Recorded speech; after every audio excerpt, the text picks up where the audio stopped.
Shalom, shalom, family. Congregation D.C.B presents a day of praise to the Most High. When? May 25th, 2019, Memorial Day weekend. Come join us at our third annual Unity Shabbat, which is named Kum, We Must Rise. We're at underneath the big tent at Restoration Plaza, located at 1368 Fulton Street, Brooklyn, New York. Come and join us and meet brothers and sisters from different states and from all over the world. Specially invited guests will be in attendance to bring a message of peace, love, and unity to the entire community. Our spirits will be in high praise to the Creator of heaven and earth. You won't want to miss this special event. Book your flights now so that you could be in there to partake of all of the praise and good times.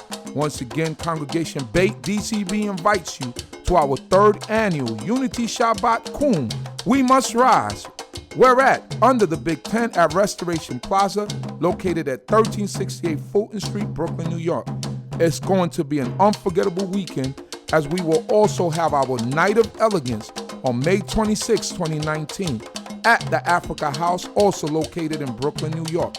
For more info, please contact us at 347-622-9090 or go to our website, www.baitdcb.org. or email us at info@baitdcb.org. Thank you, and I hope to see you all there.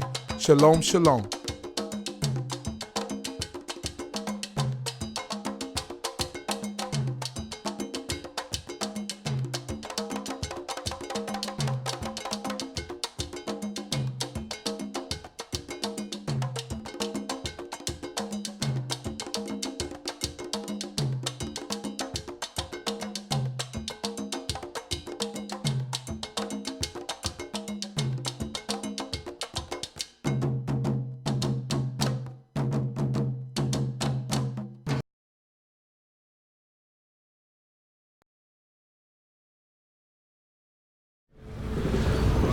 Shalom, shalom. We're sitting here in Prospect Park on a beautiful night here on in summer here in Prospect Park. What's today's date? The 9th? July 9th, 2017. We're sitting here with Elder Naami, someone that's been in this way of life for I believe about five decades. We're here with Elder Naami. So now, Elder, can you tell us a bit about your beginnings? Where were you born? The name of your parents, so forth and so on. I was born right here in Harlem, New York, and the name of my parents were Arrington Elisha Williams. That was my father, and his background is from the Virgin Islands. And my mother was born right here in New York, but her parents are from the South. They were from Virginia, I think it was. And strangely enough, both of my grandfathers, I found out, were ministers.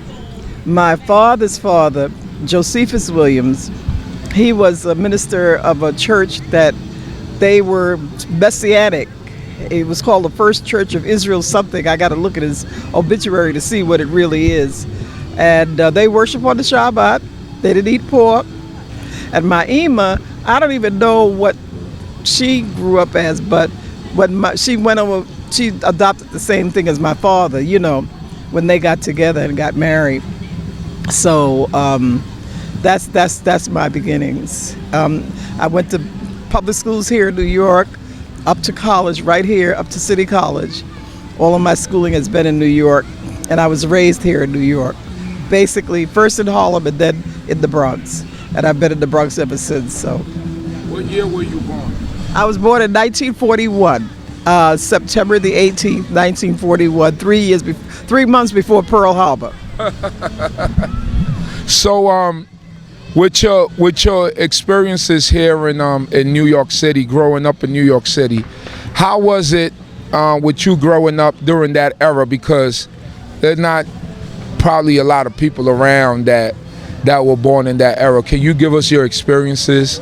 And during that time, the 1940s, the 1950s, as a young girl. The beautiful thing about growing up in that era was, like I said, everybody was your parents. You couldn't do anything and get away with it without, a neighbor getting hold of you. And then the disgrace of all disgraces. Don't let a neighbor have to chastise you, and then your parents get home and they hear about it. Boy, then you really caught it, because you were not supposed to disgrace them like that. And I remember the beautiful thing about growing up, even in New York City, in the Bronx, in our particular neighborhood, within a 3-block radius, we had 2 Israelite doctors. The lady who owned the candy store across the street, Miss Josephine, and Mr. Bill owned another one around the corner. Miss Sadie owned the beauty parlor. Mr. Johnny and them, they were part owners of the liquor store and everything. So we were surrounded by black entrepreneurs, you know, people who really were trying to make their way in the city, you know, but they brought that entrepreneurial spirit with them. They believe in owning their own. And that was a beautiful experience, growing up with having black people, for want of a better word, Israelites, who were your grocers, who were your, you know, merchants, who were your doctors. It was really a beautiful experience. All right. I spoke to you on an earlier date, and you told me that when you first got married, that you were that the person who did your ceremony or overseeing your ceremony was Rabbi Matthew. Can you tell us a little bit about that? Yeah, we were not a member of Commandment Keepers, but my mother insisted that we get married according to the Black Jewish way. And Rabbi Matthew married us on December 12th, 1959, in the evening, because it was after Shabbat, and he married us. It was a wonderful experience, and everybody in the congregation, even though we were not regular members, they embraced us like we were members, and they greeted us and treated us like, they just treated us like royalty. They were really, really so warm and so welcoming. And I did the foolish thing. I almost stepped on the glass in the ceremony. According to Jewish ways, the groom is supposed to step on the wine glass and break it, but I almost did it. I almost broke it. And what happened? But so they stopped me before I did. So it was just a beautiful ceremony, and it just was a wonderful experience. And to do it in that tradition, it really was a beautiful experience. So 1959, you got married, and what you weren't really in knowledge of yourself. Not completely. So about what time did you come to knowledge of yourself? 1963, the summer of 1963. What happened was that Cohen Hagadol and Morey Yosef, God rest them both, they used to go around doing what they call sessioning. And they would go out in the community and stop people and talk to them about the Most High and talk to them about being an Israelite. And my mother was a bartender at the time, or barmaid as you might call it. And they used to stop in for their little sips and whatnot. And they got to talking to her about the Israelite way of life. And she said, oh, I know about that. And she went on to talk to them. And so Cohen Hagadol, he said, well, listen, he said, I'll stop by your house if you're really interested. And he came and left a note in Hebrew. I came as I had promised because we weren't home at the time. And I got so fascinated with seeing the Hebrew, I said, oh, I got to find out what this is all about. Because I had been asking questions even as I was growing up. Even though I was sent to Christian churches and whatnot, I began to ask questions because it seemed to me that there was something about it that just wasn't right.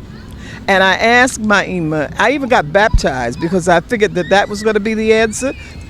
It wasn't. And I kept asking her about it.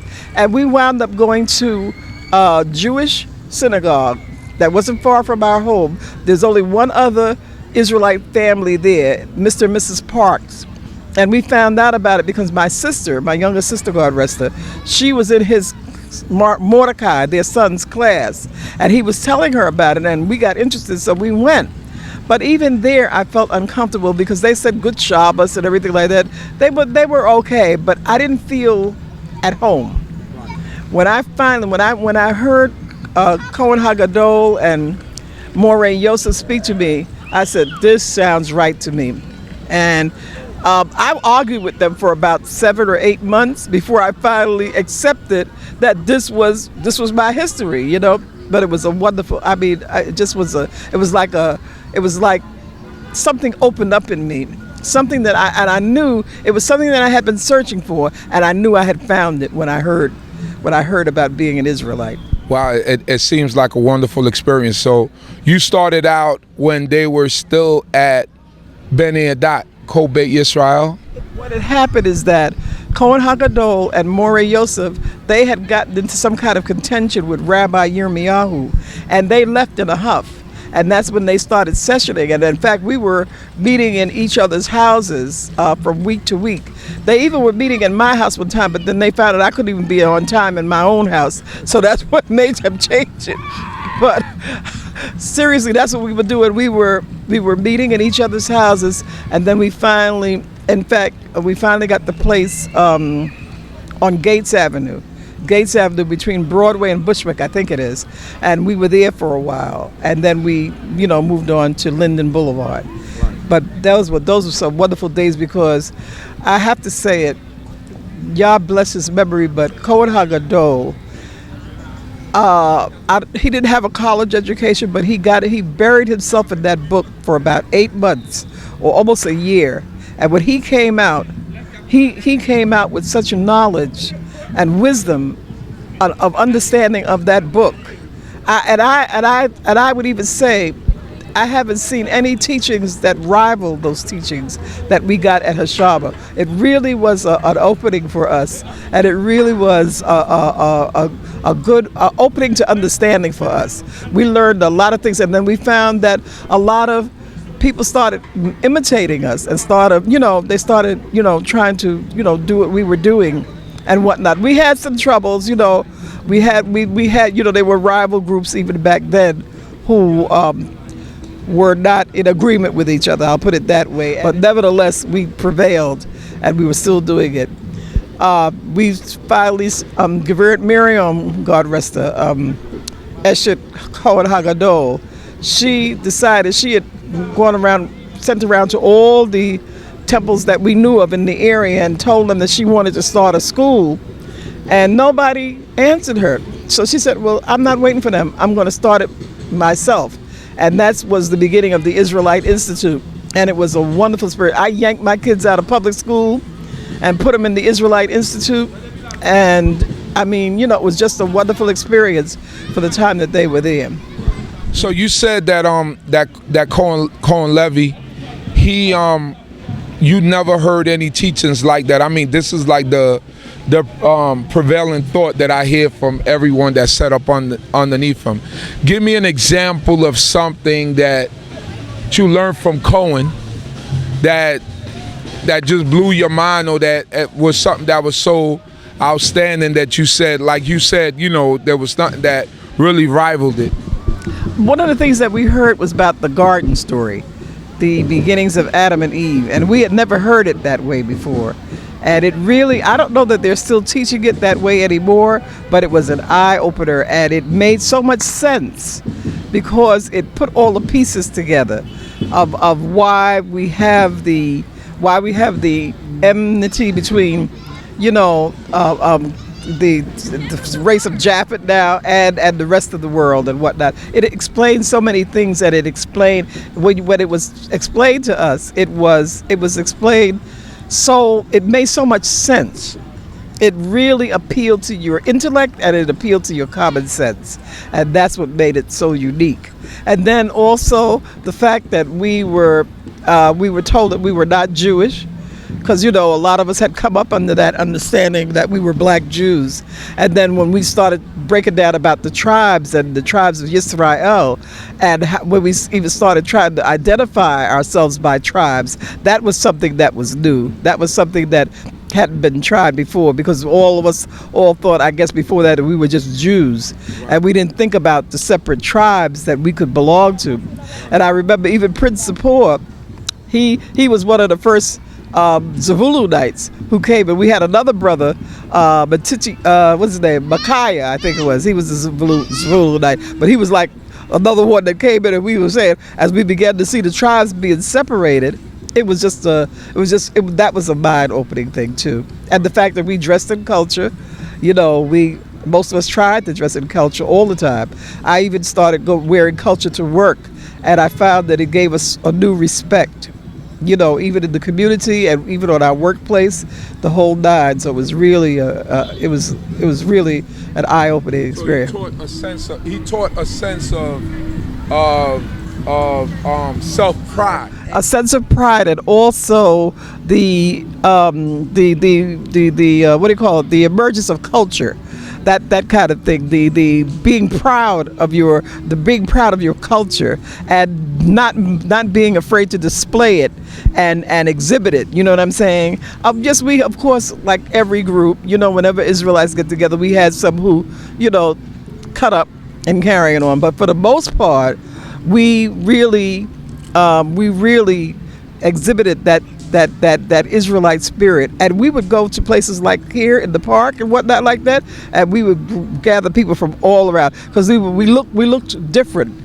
We were wearing our tzitzis, and all the ladies were wearing their long dresses, and the men had their begadim and whatnot and everything, and we looked different, and we walked proudly, because that sense of pride that we had gotten from learning that we were Israel and we were separated by the tribes it just showed all over us, So it was really. When I interviewed Geveret Bathsheba, she spoke about the II. You just spoke about the II. I believe you said Geveret Miriam, right? And she was the one that went out and got it started. Can you give me an example of what kind of results you guys got from the II?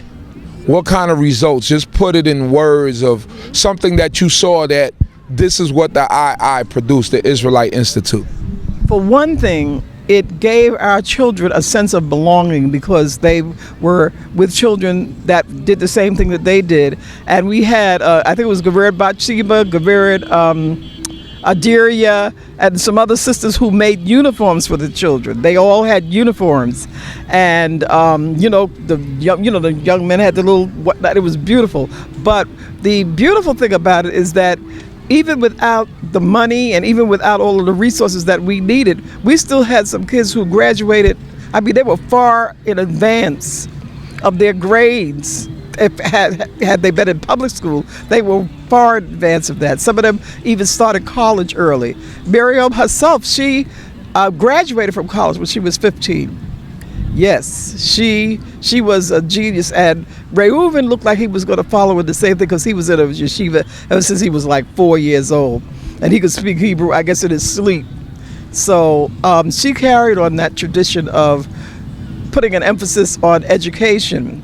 And some of our children really, really flourished under that system. It was just beautiful. And like I said, the fact that they were in a area where they all knew each other. They were all, they were with children who believed the same thing.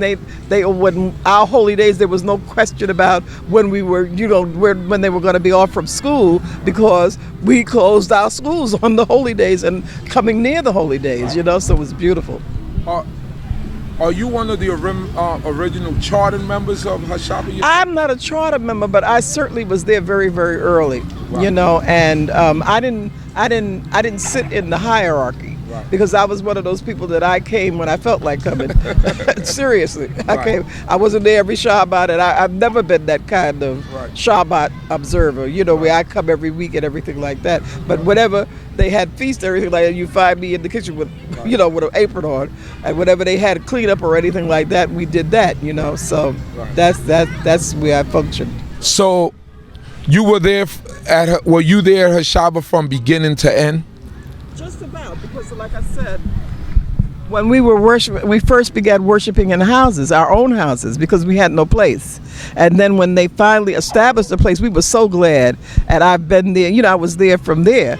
And then until it really hit its demise, because what happened is that we moved out of the place on Gates, and then we because of urban renewal, I think it was, we were forced to move out of the place on Belmont at Van Sicklen. And then we began worshiping, I think, in Geveret, Voquacia's house. That's Cohen Mikhail's aunt. and Adon Yatniel's Emo. We began, I think they lived in Rosedale, and we would come there periodically. At least me, I was coming there periodically. They were meeting every week until we could find a place. So that's what it was. And then I finally wound up back at Col Cherit because the traveling and, you know, all the rest of that was a bit much. They ended up in Jamaica, somewhere in Jamaica?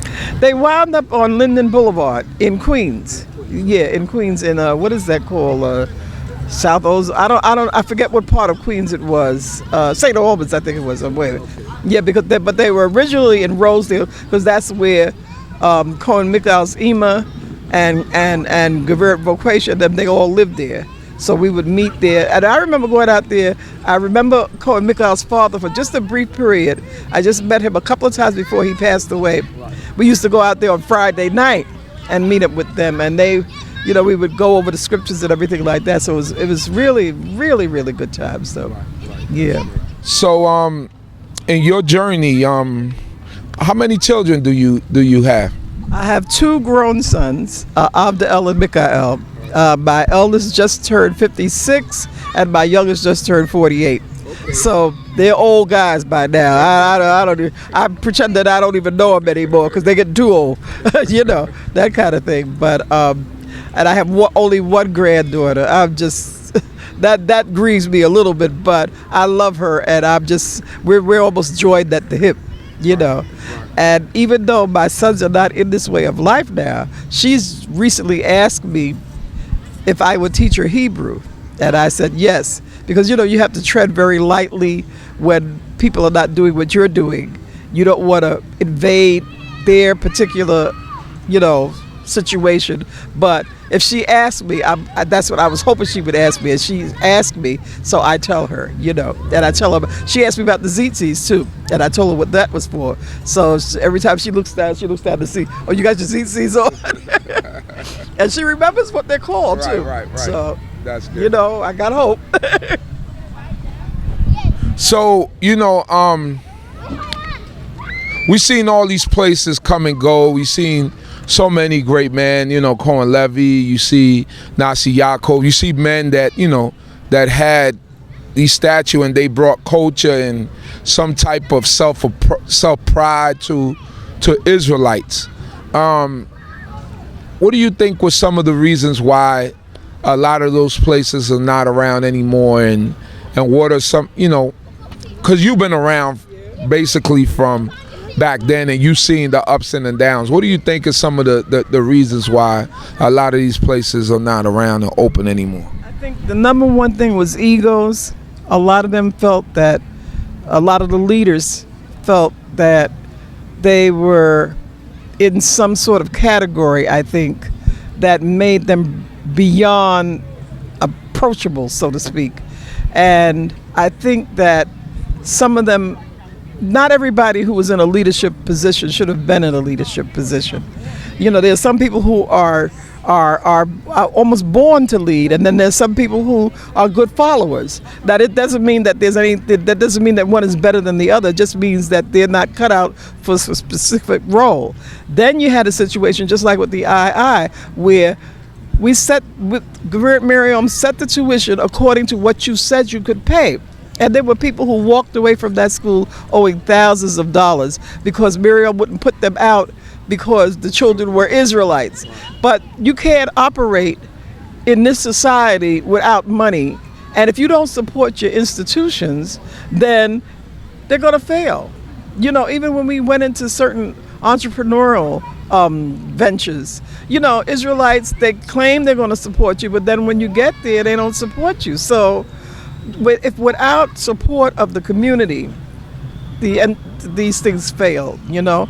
And then we have to look at some of the things. Not everything that went on in some of those places was good.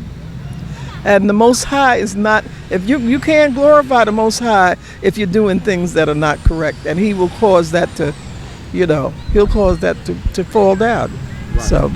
So what do you see being the direction for Israel now? What do you think that you being around for such a long time, what do you think is us as a people we should be concentrating on? What are some of the things that we should be trying to do in order to improve this nation and take it maybe it seems like we're falling back. Maybe bring it back up to where we were at and then go beyond. What do you think of some of the things we should be doing? I think that we should put aside those egos and come together and unify, realizing that we're a nation. Unity is very, very important, because one of the things that made Shabbat successful initially was that we had large numbers, and large numbers don't always mean that you're going to be successful, but at least everybody seemed to be on the same page. Today we're arguing about when we're going to celebrate the new moon, when we're going to celebrate the holy days, what day is the Shabbat, what constitutes a day. We didn't have those kinds of things back in the day. So what we need to do is there needs to be some leaders who are ready to drop their egos at the door and sit down and really set up some standards for us, so that they'll be universal throughout Yisrael. And I realize that there's still going to be some differences, because you have those who want to worship as black Jews, those who want to worship as Israelites. But what I'm saying is that and you have to have people who have like minds. In the areas that we do agree, that we should all agree and do it that way. And in the areas that we don't agree, we need to sit down and hash that out till we can come to some understanding. Right. Because other than that, we see it. I take responsibility in my generation. We didn't have the vision and the foresight to set up institutions for our children. So quite naturally, the pervasiveness of this society has just swooped them right on up in many instances. We should have a school. We've been talking about a school for the last 50 years, and we still don't have a school. We should have centers, a cultural center. We've been talking about it for the last 50 years, we still don't have it. And it doesn't make sense, because when you look at the resources in our community and what we spend on foolishness, we could have these things. You know, we just had a situation where we were trying to bury a brother, and we couldn't get Israelites to even agree on that. You know what I'm saying? And he was being buried for free. But you know, the other expenses that call for opening up the ground and everything, we couldn't even agree on that. So, you know, this is some of the stuff that we need to push out of the way. And I'm telling you, we know that when Yah gathers his people and starts to do the judgment, it's going to be Israelites, and you're going to have to be Israelites that you're going to have to get along with. You know what I mean? You're going to have to get along with them. So those people who don't want to do that, they're going to be left in the dust. Unity is important. And like I said, I know that we're not going to agree on every single thing, but on the things that we do agree on, we should get together on that. Yeah, I think that's also important, because I think that's the key to our success. Many people don't think that way, because many people think that it's going to come maybe through their place or maybe, you know, their leader. But I do believe that unity is the most important thing, because naturally, like you said, we're going to have differences. It's not the tribes had differences, but when we agree on the things that we supposed to agree on, then we could move forward. So, you know, coming from an elder is definitely a good piece of advice for the generation that's here now and trying to build something. So where do you worship now? What are you doing now? I know that you're like the information guru or the information person throughout the nation. I get those emails over and over and over again. But you keep us informed. What made you get into that, and what made you do that? We had started a group among the women called the Mother Support Group, and we had a sister, God rest her name, Nandy. And we decided we were going to do a newsletter for the group. So many times what happened is that she couldn't do the newsletter, so I would do them for her. And then she became ill, and I had to do it all the time. So from that, even when I left the group, I decided to do a newsletter. And I found that I had writing ability. That was something, I've always loved writing. I've always loved reading, but I didn't realize that I had the ability to write, well. And so I started a newsletter in February of 1998, and I operated it for free for the Israelite community until 2008. And what happened is that I got so used to gathering information for the newsletter and researching stuff for the newsletter, because some of my background, I was a research analyst in my old job. That was one of the jobs that I had, and I started getting interested in that. So I started writing commentaries even to the newsletter, and I started gathering information. So what happened, like I said, is that I just started, doing this. And then even when I stopped the newsletter, because I couldn't afford to do it anymore, and I really didn't have the time, what happened is that I just kept providing information because I kept seeing things that were important for us to know. What I'm doing now is that, I don't know, I call myself retired, but everybody laughs when I say that, because I'm with my community board. I joined that as soon as I retired. And I'm busy. I'm the secretary of that board. Then I joined my granddaughter's school board, so I'm secretary of that. And then I'm still with my tenants association.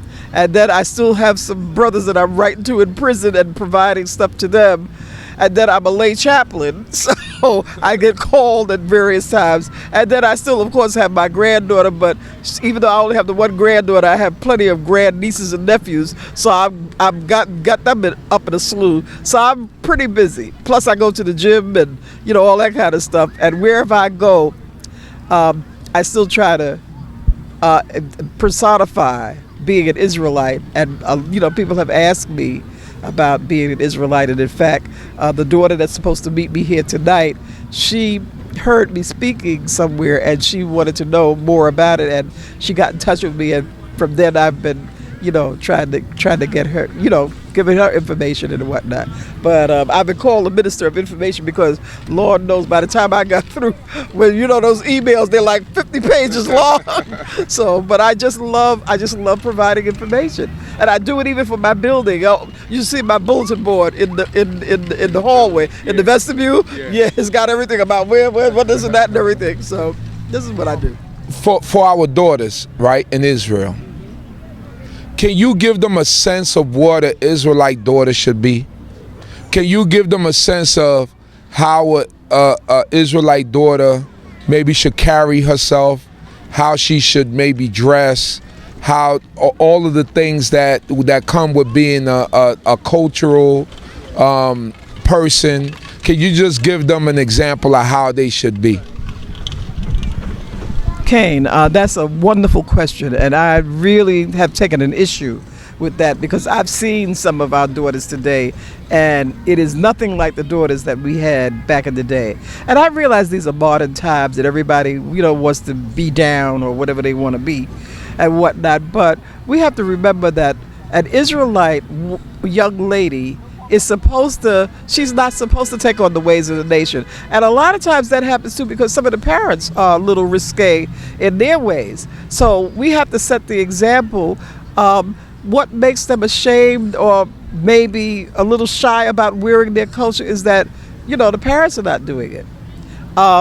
We have to remember that we're Israelites wherever we go. And we should be teaching our young ladies about what is cultural, what is modesty, that they should preserve themselves for marriage and not be like the rest of them out there. And I realize that we're in a society where to sell bubble gum, there's a woman in a bikini and whatnot.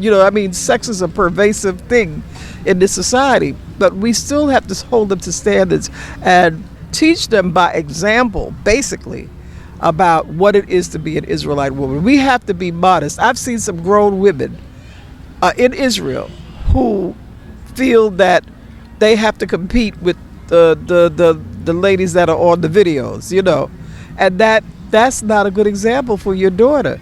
And I'm not saying that you're supposed to wear your things up to your neck and all that kind of stuff. I'm not talking about that. I'm talking about being modest, being cultural. And I tell you, what they don't seem to realize is that when you are modest and when you're cultural, there's more interest in you from a man than if you got everything on display. That this is, as they, my grandmother would say, you don't put your best merchandise in the window. You understand what I'm saying? So what happens? I mean, you don't leave any mystery about you because everything is on display. And you know, when I know I remember it was so funny. My nephew was teaching my youngest son, driving lessons, and we went over to the Hunts Point area, which anybody that knows the Bronx knows that's a notorious area for prostitutes. Okay, what happened is that I was standing there because they were going around in circles and whatnot. I was standing there. I had on my long dress, and I had a band around my head. My head was completely covered, and I kept wondering why were these cars going by? They were slowing up, and I'm saying, what? And it didn't dawn on me because I'm standing there waiting for them to come back from their little foray. And then it finally dawned on me. They're looking for prostitutes. And they're thinking, okay, she must be unusual because here I am with this long dress on. And I'm telling you, what happened when I finally realized what was going on? I said, oh my goodness. So we didn't have cell phones back then, you know. I couldn't wait. As soon as they come across, I said, listen, we got to get out of here. We got to get out of here.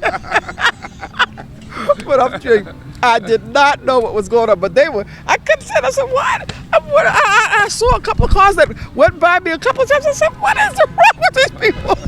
Then I realized what it was. But I'm telling you, you know, we have to set the standards. And now that we have sisters like, I think there's a sister has a place called Okoti, where she sews the skirts and everything, and she makes the bracelets and everything that go along with, even the earrings to match. Beautiful outfits. Beautiful cultural outfits. And now today, you don't even look out of place in there because we have so many people of African culture and Eastern culture who are dressing in their culture. Natural hairstyles, which look beautiful on our sisters, I'm telling you. And we don't have to be ashamed of it anymore. It's not that you don't look like a freak or anything if that's what you thought you looked like. Right. You look beautiful, you know. So I'm encouraging our daughters because we have some beautiful daughters. I mean, when we see those little young ladies in their long dresses and their hair done up nicely and everything like that, they're beautiful. They're absolutely beautiful. I'm telling you, I haven't seen an ugly Israelite child yet. I'm serious. They really look beautiful, you know. So we should keep that tradition up. I'm telling you. And we also need to have our mothers, grandmothers, myself and my generation, we need to sit down and give these young ladies some guidance.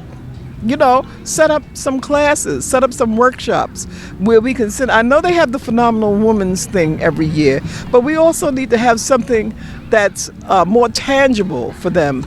You know, that they don't have to go and travel, maybe even in our own communities, where they have sisterhoods that teach these young ladies about what it is to be a wife, what it is to be a mother. You know, I can't believe it that there's some young ladies who grow up who can't cook today. I mean, I never even heard of that when I grew up. You better, if you want to eat, you better cook. You know, and we have that today because, you know, everything is fast food and they run into McDonald's and all. Oh, please. So we need to get back to that, you know. So what about the brothers? Do you have a message for our young men and our brothers that are coming up in this way of life? What's your message for them? Nothing strengthens a young man, an old man, an in-between man like trying to do the laws, statutes, and commandments of the Most High. Nothing strengthens them more than that. You know what I'm saying? And I would say that what we need to do is make sure that our young men know about these things too. You know, young men shouldn't be out there running all over the place willy-nilly as they're growing up. They shouldn't be.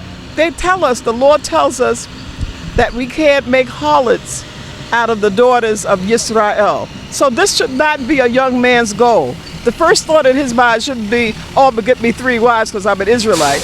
It should be, how am I going to get educated? How am I going to support myself? And then how am I going to support a wife? And then how am I going to bring something to the table? Bring a dowry or whatever you consider to be dowry-like for this young woman, that you're going to ask for her in the proper manner, and you're going to be the kind of young man that would be worthy of consideration. So these are the things that we have to learn, even with our young men, because we're all in this together. It's not just the young ladies, it's not just the young men, it's all of us, and we all have to do it together. When it's all said and done, when it's all wrapped up and, and you're gone from here, how do you want to be remembered? How do you want people to say, Geveret Naami, this is who she was, this is what she was? How do you want to be remembered? Very simple, one sentence. She lived to serve Yah and his people. Very simple. And that's my goal. That's what I dedicate my life to. I want to serve Yah and his people. And that's it. Toda Geveret for this interview. I really thank you for taking the time out. I know it's unusual circumstances. Like you had to walk a long way here, come and find us, but I really thank you for this interview, and may the Most High God bless you. I want to thank you, and Toda Rabbah to the Most High, Toda Rabbah to you, Chief Uziel, for the wonderful work that you're doing in trying to even compile this history, because when we think about it, a lot of us are going to be gone, and then nobody will have this history. So I'm very glad to see that you're doing that. I'm very proud. You're one of the bright spots that I see among our youth that makes me know that this is going to continue and that it's going to be beautiful. Hallelujah. Torah Ima Shalom.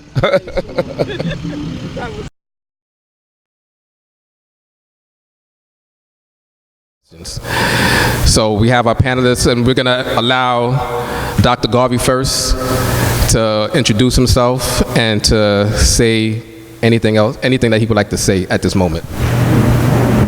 I guess it is afternoon. I was just checking to make sure. Time flies when you're having fun. Fellow panelists and fellow members of different Jewish congregations, I'm going to ask your indulgence. My Hebrew is a little rusty, so I'm going to speak in English. Is that okay? Thank you so much. I haven't prepared a speech because it's my first time speaking to an audience such as this, a Hebrew congregation. So it's indeed a distinct honor.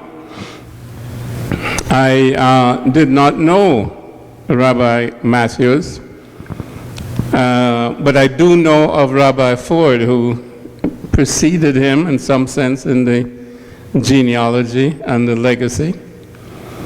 And he was a very, very important member of my father's organization, which was the Universal Negro Improvement Association, which was founded in 1914 by Marcus Mosiah Garvey, after he had traveled throughout the Caribbean and throughout Europe, in many countries in Europe, as well as different parts of England and Ireland. And he saw the conditions of African people all over the world. And this was now the period of 1914. He himself was born in 1887, so he was born into colonialism from Afro-Jamaican peasants. And of course, slavery ended in 1838 or 1834, depending on which date you want to pick. So he was a product of the Afro-Jamaican peasantry, post-slavery, and in the middle of colonialism. And as you probably know, the slaves did not get any compensation for their centuries of work and hardship. It was the slave owners who got compensation for, quotes, losing their slaves, which was their major asset, in order to gain wealth for themselves. So the British Crown, certainly in the Caribbean, gave compensation to the slaveholders. But the ex-slaves had nothing. They didn't have land,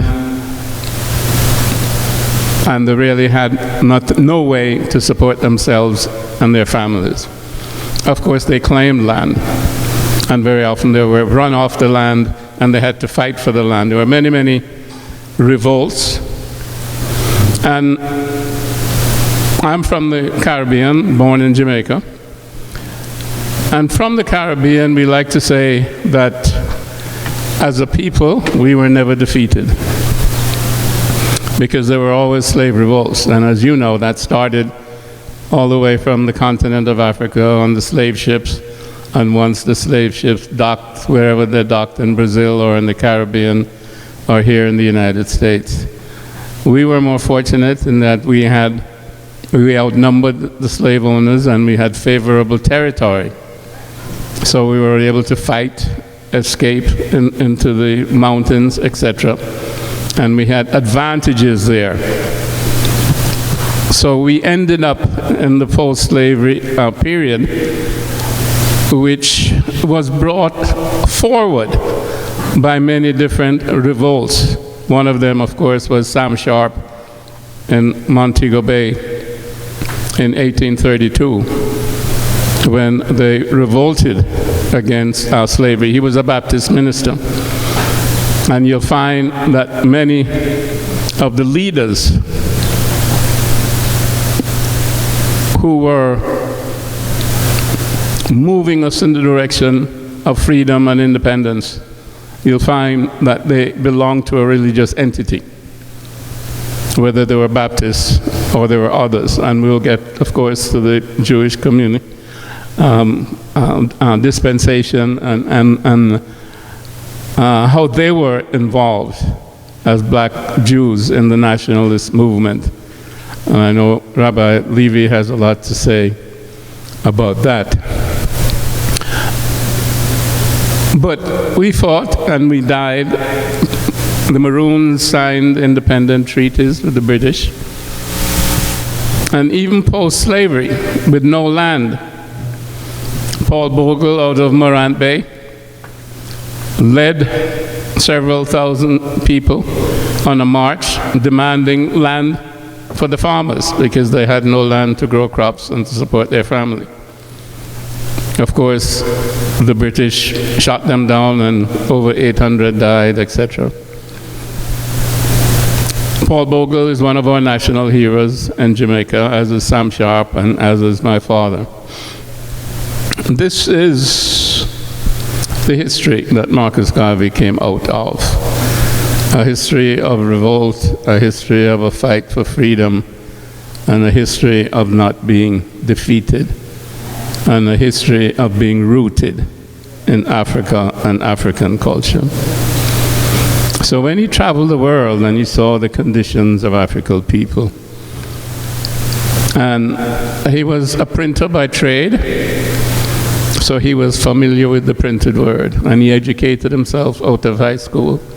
He read voraciously. In England, he was in the British Library and the House of Commons in the Parliament. He went to study the speakers, listen to their speeches, etc. And he worked for Deuce Muhammad Ali, who had a magazine, the African Times and Orient Review, which had information about all of Africa, particularly Egypt and the Sudan.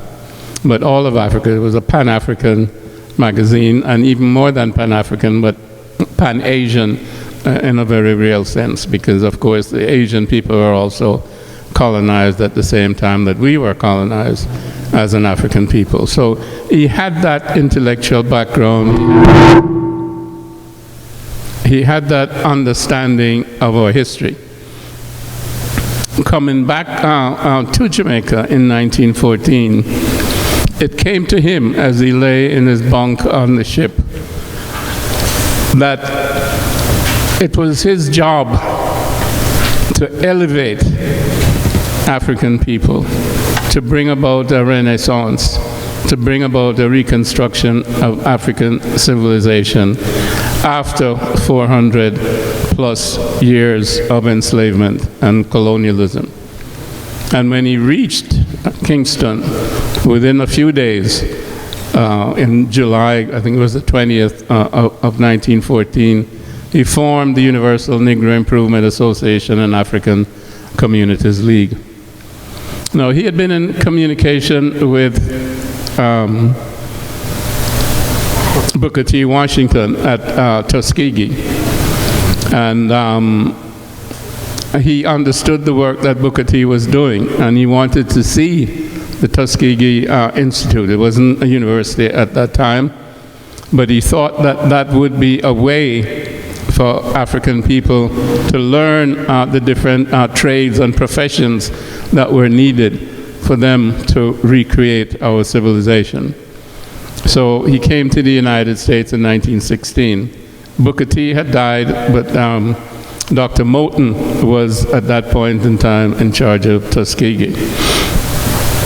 In any event, he ended up forming another branch of the Universal Negro Improvement Association in Harlem.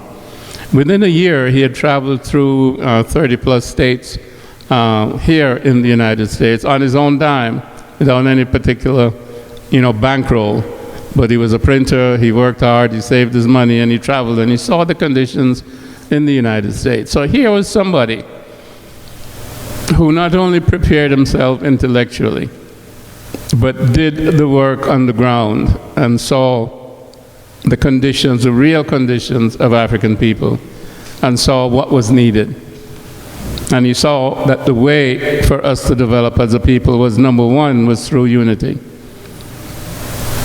Because we were all one people coming from one source, and that source was Africa. We're the original people with the longest history. And even though we were scattered, we needed to regather ourselves, because in unity would be our greatest strength, because we would have so many resources. And as you know, now we are 1.2 billion people. I mean, numerically, that is humongous. If you look at the continent of Africa, it can house the United States, Canada, Europe, China, and Japan within Africa. Humongous continent, richest continent in the world. So look at those resources. But still, we're among the poorest people. And we still are that way almost 100 years after Marcus Garvey. Well, I shouldn't even say almost, it's really 100 years after Marcus Garvey brought his message of our unity and the need for development. And the development had to be on an economic base. But clearly there was a historical and a cultural component, because again, we're one people with a similar history, and we come out of the same culture. So those were the basic aspects of Garveyism. The dignity. He formulated a philosophy. He formulated a theology. He formulated an economic structure, the African Communities League, which was the business aspect of the UNIA. And everything that he did was about the building of a nation of African people in the West, if you will, although of course the message also went to Africa. And over time he influenced people like Jomo Kenyatta, Kwame Nkrumah, Nnamdi Azikiwe, Kenneth Kaunda, and Nelson Mandela, etc., and all of the great Pan-Africanists of the African continent, as well as those who fought for independence in the Caribbean, and of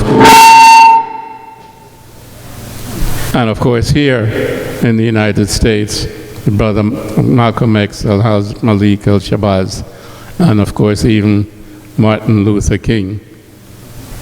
you know, with the bus boycott, you know, it was the Montgomery Improvement Association that started that boycott.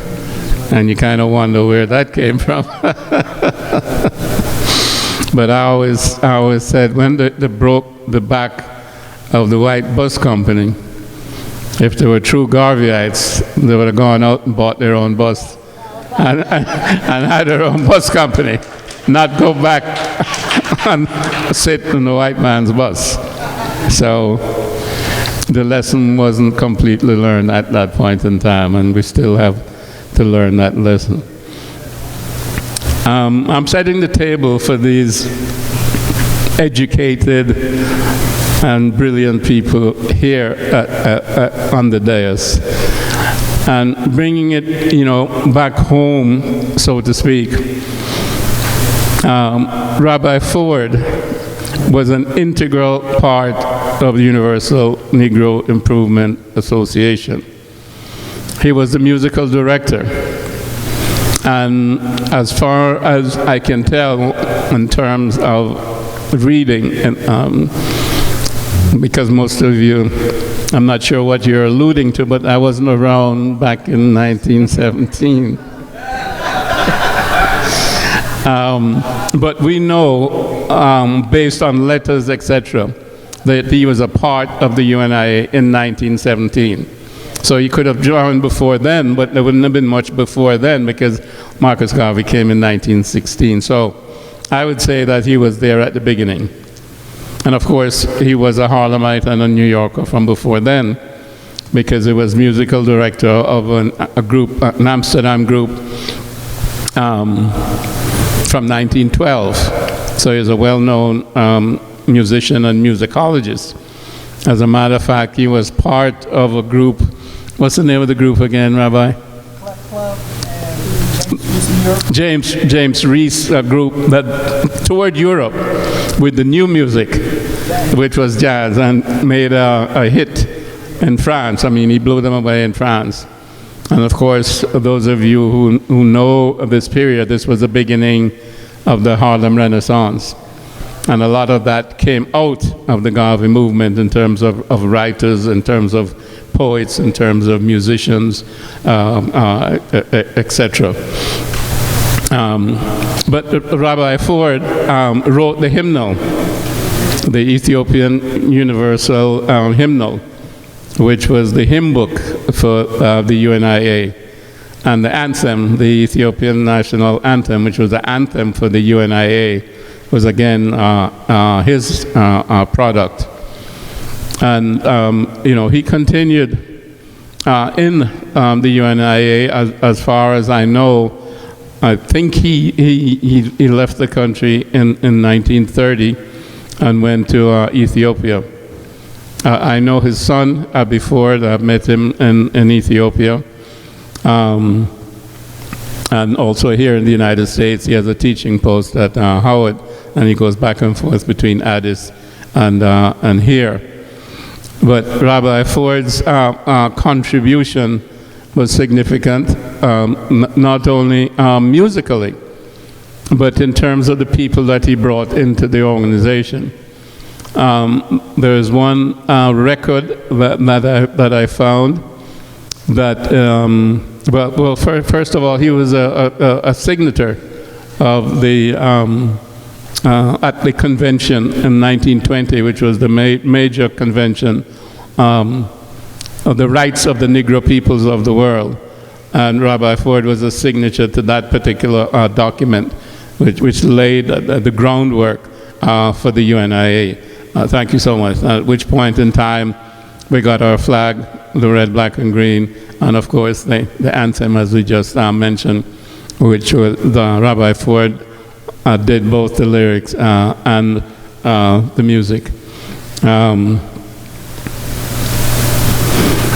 He, in 1922, at the convention, and you know, part of the convention was always major parades through Harlem. And it is recorded that a segment of the parade in 1922 was headed by Rabbi Ford and a delegation of 600 black Jews. Now, there's some people who dispute the numbers, but this is recorded historically in Vincent's book with a reference there, and I can share that with you, Rabbi Levy. So there were significant numbers of black Jews at the time involved with the organization. And, Ethiopia was always significant in terms of the UNIA. And, one of the significant, you might say, biblical quotations was always from the Psalm, "Princes shall come out of Egypt, and Ethiopia shall stretch forth her hand unto God." So there was always a significant amount of talk relative to Ethiopia. And also what was happening around that time, and as you go into the 20s, into the 30s, where people were beginning to know about the Falasha Jews. Because on this side of the Atlantic, we didn't know anything about the Falasha Jews. And this gave a significant connection, I think, to black Jews here in the United States. And I'm interested to know what the other panelists have to say about it, because I know several of them are historians. Another significant event, of course, was the coronation of Haile Selassie in 1930. And then, of course, the conquering Lion of Judah, and a descendant from Solomon, etc., and the restoration of the kingship, the Solomonic dynasty. Again, connecting black people to the ancient Hebrew religion. So there was a lot of that in the air. Now, within the organization itself, there are many different religions. And it was a bit of a quandary. And I think my father, in Solomonic wisdom, decided that the organization would not have one specific religion, because there was a gentleman by the name of Bishop McGuire, who was a very good friend of his. He was from Antigua, and by the way, Rabbi Ford was from Barbados. Bishop McGuire founded the African Orthodox Church with a dispensation from the Eastern Orthodox Church. So it goes all the way back to St. Peter. So it was authentic, shall we say. And he wanted the African Orthodox Church to be the religion for the UNIA. But my father said no, even though he had made him, well, perhaps I shouldn't say he made him, but he was made chaplain general for the organization. But they had a falling out over that. And he was deposed, shall we say, for a couple of years. He got a little spanking and realized that he had to continue with the African Orthodox Church, yes, but not as the official religion of the UNIA. And later on, he came back as chaplain general as well. Now, many of you know the history of the organization. It was attacked from inside, from outside, from white people, from black people with different ideologies, from communists, from integrationists, etc. And, my father was imprisoned in 1925, supposedly on mail fraud, and then was deported in 1927. So the organization fell on hard times during the 20s, and as we get up to the Depression years. And many members, well, at the time, really, in the 20s, it is, anywhere from 6 million to 10 million members have been stated over time. And I usually use the lower figure. I say 6 million is reasonable. But of course, there were chapters in, almost every country in the world, certainly all over the United States. Most of them were in the South. There were several in Canada, the Caribbean, and Africa, etc., and in Europe. In any event, many of the members started to drift apart and join other organizations that had a similar flavor, one way or the other. You could call them nationalists, or some of them were nationalist religious. For example, Elijah Poole was a member of the organization in Chicago. And he separated from the organization and then basically took over an organization that was the Moorish American Science Temple, which had been started by Drew Ali, and also was headed by somebody named Wallace Fard. But he kind of pushed Fard aside, took over that organization, and then that became the Black Muslims. So that was one group that separated out in that sense.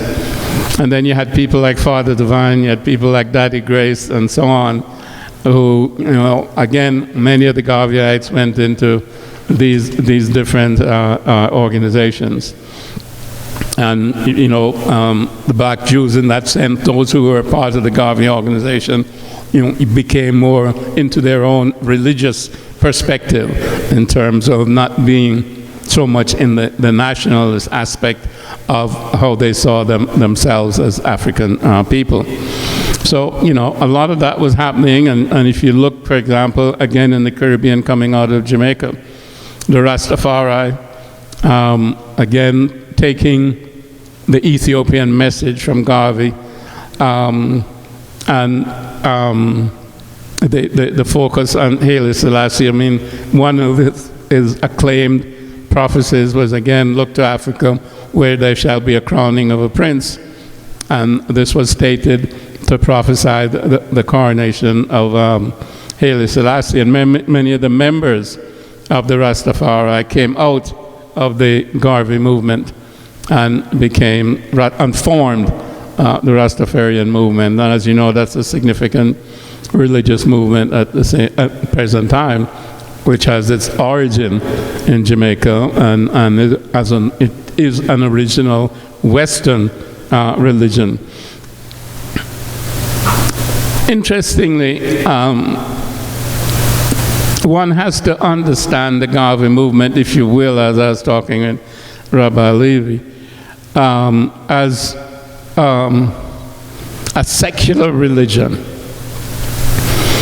It was a spiritual movement. It was not just about economics. It was about the dignity of man, as he said, the fatherhood of God and the brotherhood of man. And it was about bringing to the fore, again, a new way by which African people and all other people could see their humanity and could work together for cooperative prosperity. This was the basis of the thinking of the UNIA. So it was a manifestation of spiritual unity in an economic and a social sense. And I think this is how you see so many religious movements either being involved in it or coming out of it. Because at its height, it had every conceivable denomination and significant big ministers, Baptist, Presbyterian, Methodist, everything was involved in the UNIA. So one has to see it as a secular movement, but a secular religion, if you will, and a spiritual movement that fertilized so much that came after it. I think that the theology of my father, in essence, was there is one God. Exactly right. One aim and one destiny. But there is one God. And while there may be many different religions in terms of approaching God, but there's still only one God. So we should not allow our religious affiliations and dogma to separate us.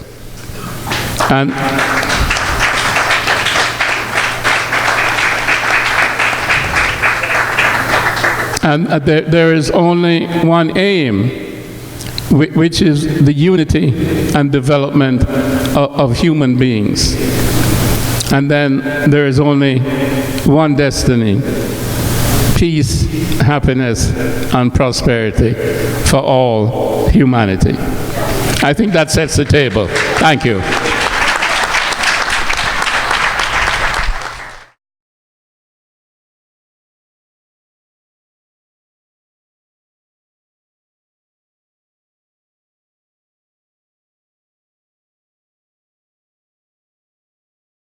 Shalom, shalom, family. Congregation Beit D.C.B presents a day of praise to the Most High. When? May 25th, 2019, Memorial Day weekend. Come join us at our third annual Unity Shabbat, which is named Kum, We Must Rise. We're at underneath the big tent at Restoration Plaza, located at 1368 Fulton Street, Brooklyn, New York. Come and join us and meet brothers and sisters from different states and from all over the world. Specially invited guests will be in attendance to bring a message of peace, love, and unity to the entire community. Our spirits will be in high praise to the Creator of heaven and earth. You won't want to miss this special event. Book your flights now so that you could be in there to partake of all of the praise and good times. Once again, Congregation Beit D.C.B invites you to our third annual Unity Shabbat Kum, We Must Rise. We're at under the big tent at Restoration Plaza, located at 1368 Fulton Street, Brooklyn, New York. It's going to be an unforgettable weekend, as we will also have our Night of Elegance on May 26, 2019, at the Africa House, also located in Brooklyn, New York. For more info, please contact us at 347-622-9090 or go to our website, www.baitdcb.org. or email us at info@baitdcb.org. Thank you, and I hope to see you all there. Shalom, shalom.